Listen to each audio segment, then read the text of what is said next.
I want you to do a quick mental inventory for me. Look around the room. Check your pockets. How many lithium-ion batteries are within arm's reach right now? It's a lot. You got the phone, obviously, maybe a laptop, a smartwatch, wireless earbuds. If you drove an EV today, you're literally sitting on top of thousands of them. Mm-hmm. It feels like lithium-ion is the answer to every single energy question we have. But here's the question that kept me up last night while reading through our stack iTech. Is it actually the right tool for every job? That is the dominant question in energy storage right now. Or have we just become so obsessed with this one specific hammer that everything from the power grid to industrial smelters looks like a nail? And if you look at the physics and, more importantly, the economics, the answer is a pretty hard no. Right. We are trying to force a battery chemistry designed for a camcorder in the 1990s to power heavy industry. Right. It works, sure, but it's often overkill and expensive overkill at that. Right. And that is where today's deep dive gets really interesting. We're moving away from the shiny gadgets and looking at the heavy lifters. Yeah. We're talking about thermal batteries, literally storing energy as heat, and the next generation of chemical batteries, the alkali metal sulfur family. We're talking about ditching cobalt and nickel for stuff you find in like fertilizer or seawater. Which is a huge shift. And we have a fascinating stack today. We've got industry white papers from the Kyoto Group on thermal storage. Technical reports from the U.S. Army on powering missiles in the Arctic. And a massive, very technical review from Nanomicro Letters that dives deep into the chemistry of sulfur batteries. Plus some breaking news from BGR. It's a great mix. But before we get to the chemistry, I want to start with the heat. Because the Kyoto Group source made an argument that I found kind of startling in its simplicity. They basically said, start turning electricity into chemicals if what you actually want is heat. It sounds so obvious when you say it, doesn't it? It does. But think about the current paradigm. We generate electricity, maybe from wind or solar. We store it in a lithium-ion battery, which is all about moving ions back and forth. Right. And then later, we discharge that battery to run a resistive heater in a factory. You're doing all this expensive chemical work just to boil water. And the scale here isn't boiling a kettle for tea. No, not at all. We're talking about half the world's energy consumption. Yeah. Paper and pulp, food processing, metal refining. All that industrial stuff. Exactly. These industries need massive amounts of process heat, often 24/7. And the Kyoto Group points out that lithium-ion is wildly inefficient for this. You're paying for a high-performance battery when all you need is a really hot tank. So this is the thermal battery concept. They describe it using a kettle on a stove analogy. But I want to get into the specs. What are we actually heating up? Usually molten salt.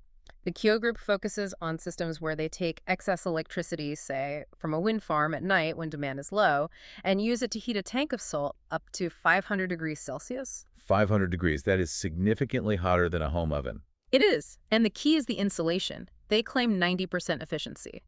Once that salt is molten, it stays hot with very little loss. And when the factory needs steam... They just run a heat exchanger through the salt. It's that simple. But why is this better than a massive bank of lithium-ion batteries? I mean, costs for lithium-ion are coming down, aren't they? They are, but they can't compete with dirt, or rather salt. Lithium-ion batteries are complex. You need a battery management system, a BMS to monitor every single cell to prevent, fires. Thermal runaway. Right.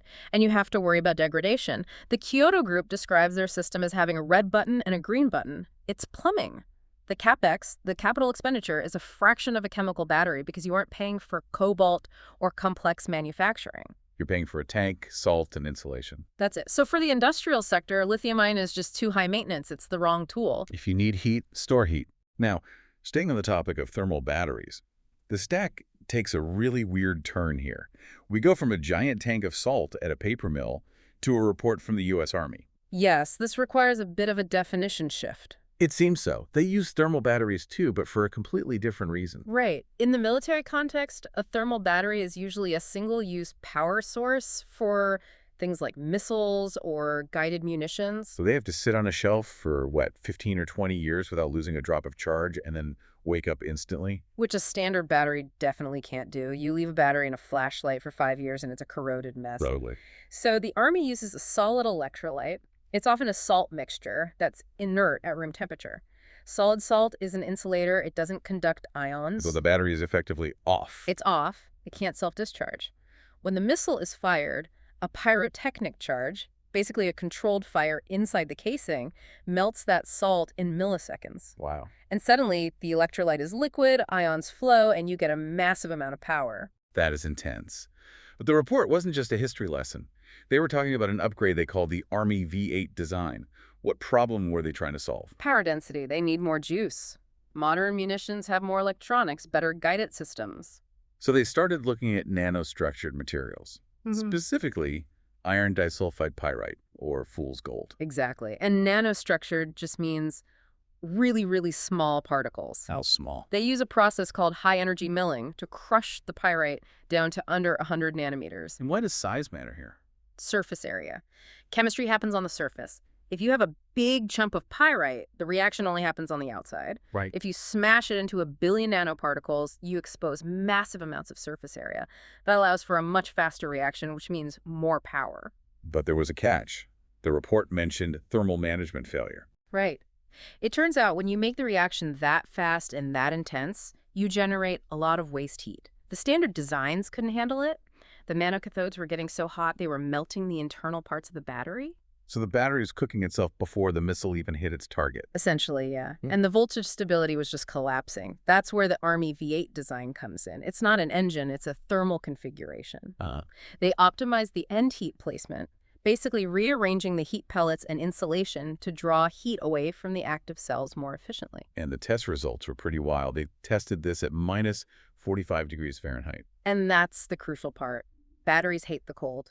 Chemical reactions just slow way down. Sure. But because this thermal battery brings its own heat, and the V8 design manages that heat perfectly, these nano batteries outperform standard ones even in deep Arctic conditions. Okay, so we have industrial heat for the slow, steady stuff, and military thermal batteries for the fast, explosive stuff. But let's pivot to the part of the stack that affects the grid. We're leaving the thermal world and moving to the alkali metal sulfur family. This is really the holy grail for cost-effective grid storage.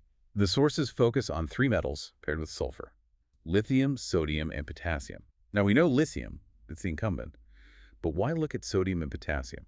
Abundance and cost. It's all about that. Lithium is great. It's light, energy dense, but it's rare. It's about 0.00065% of the Earth's crust. And refining it to battery-grade carbonate costs, what, around $100 per kilogram? Depending on the market, yeah. Keep that number in mind. $100. Now look at sodium. It's everywhere. It's in the ocean. It's in salt mines. It costs about $2 to $3 per kilogram. That is a massive difference, almost 50 times cheaper. And potassium is similar, maybe $3 to $5 a kilogram. You find it in potash fertilizer. If you're building a battery the size of a shipping container, you don't care if it's a bit heavier than lithium. You care that the raw materials cost pennies compared to dollars. Exactly. But if it's that much cheaper, why aren't we already doing it? There has to be a catch. There is a massive catch, and it's the villain of our story today, the shuttle effect. The sources all mention this. It sounds like a bad sci-fi title. It is a chemical nightmare. So, to understand it, you have to look at how a sulfur battery discharges. In a lithium-ion battery, the ion just moves from one side to the other. It slots into a hole. It's called intercalation. It's clean, like parking a car in a garage. Right. But in a sulfur battery, it's a chemical conversion. The metal, let's say lithium, reacts with the solid sulfur cathode to form a new compound. But it doesn't do it in one step. It forms these intermediates called polysulfides. And these intermediates are the problem. Yes, because unlike the solid sulfur you started with, these polysulfides are soluble in the liquid electrolyte. They dissolve. So your electrode is literally dissolving into the battery. Basically. And once they dissolve, they don't stay put. They shuttle across the separator to the anode side. And this is where it gets really bad. What happens there? They react with the lithium anode, they form a solid layer, and they essentially corrode it. Then some of them diffuse back to the cathode. It sounds like a conveyor belt of wasted energy. It is. It's a parasitic reaction. It causes insane self-discharge. You could charge this battery up, leave it for a day, and come back to find it half empty because of this internal shuttling. Wow.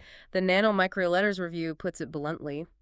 Until we stop the shuttle effect, these batteries are commercially dead on arrival. And this happens with all of them, sodium and potassium too. It does, but the physics changes because of the size of the atoms. Lithium is a small ion, sodium is bigger, potassium is a giant. How does being a giant change the chemistry? It changes the phase transitions. With lithium-sulfur, you discharge and you see two distinct voltage plateaus. It's a clear step change. With potassium-sulfur, the review describes a gently inclined profile. The voltage just sort of drops in a slope Why the slope? because potassium forms this really complex soup of polysulfides, K2S6, K2S5, and so on, and the transitions between these states are messier. The bigger potassium ions also move slower, so their kinetics are sluggish. So we have a trade-off. We can use dirt-cheap materials, but we have to deal with a dissolving cathode and a sluggish chemical reaction. Correct. Which brings us to the solution: interface engineering. Right. The stack outlines three main ways scientists are trying to fix this. Let's break them down. The first one is what I'd call the customs inspection. This refers to advanced separators. A normal separator is just a plastic sheet with holes to keep the anode and cathode from touching. Here, they're modifying it to be ion selective. And the BGR article highlighted a breakthrough with something called COF's covalent organic frameworks. Can you explain what that actually is? Sure. Imagine a microscopic fishnet made of organic molecules. It has a very specific pore size and a specific chemical charge. The researchers designed the COF shell to wrap around the sulfur. Okay. The metal ions, like lithium or sodium, are positively charged and small so they can zip right through the net. But the bad guys, the polysulfides. They are negatively charged anions and they're bulky. The COF uses electrostatic repulsion negative, repels negative to block them, while also physically trapping them. So it's a bouncer. A very strict bouncer. The source even uses the analogy of the blood-brain barrier. It lets nutrients in, but blocks toxins. There's no sense.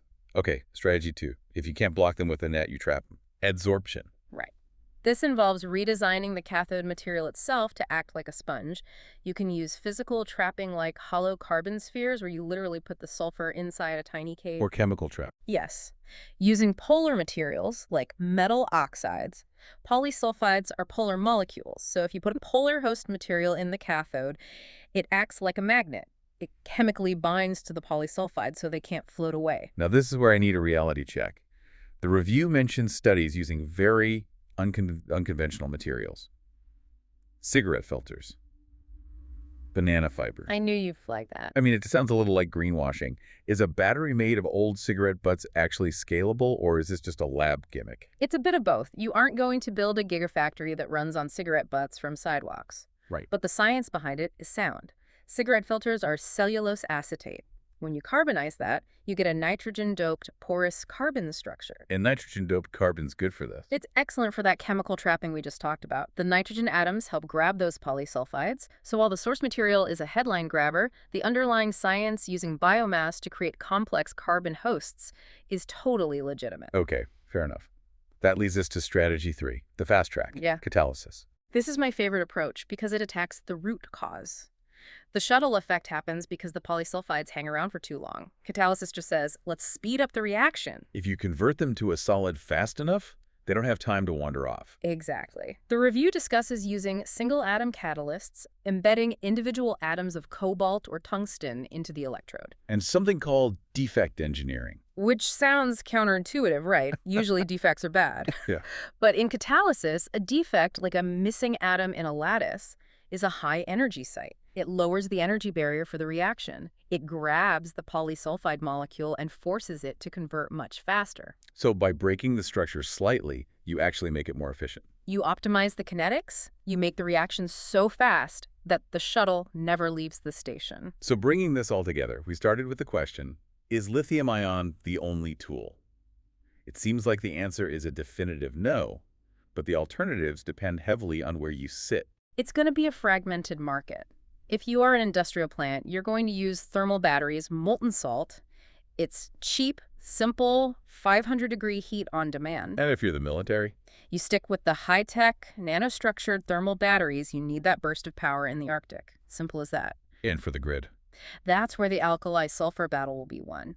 If, and it's a big if, we can perfect these COF separators and single-atom catalysts, we unlock sodium and potassium. And suddenly the cost of storing energy just plummets. It changes everything for renewables. It solves the intermittency problem. You can afford to store weeks of solar power if the battery is made of salt and sulfur. Here's the thought I want to leave everyone with.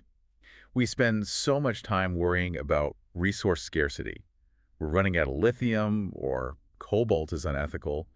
But this deep dive suggests the bottleneck isn't the elements. No, not at all. We have enough sodium and sulfur to build batteries for 1,000 years. The bottleneck is the engineering. It's the microscopic architecture, the separators, the catalysts, the interface. So the future of energy isn't about finding a new mine. It's about building a better trap. Precisely. It's about outsmarting the chemistry. Thanks for diving in with us. A pleasure. See you next time.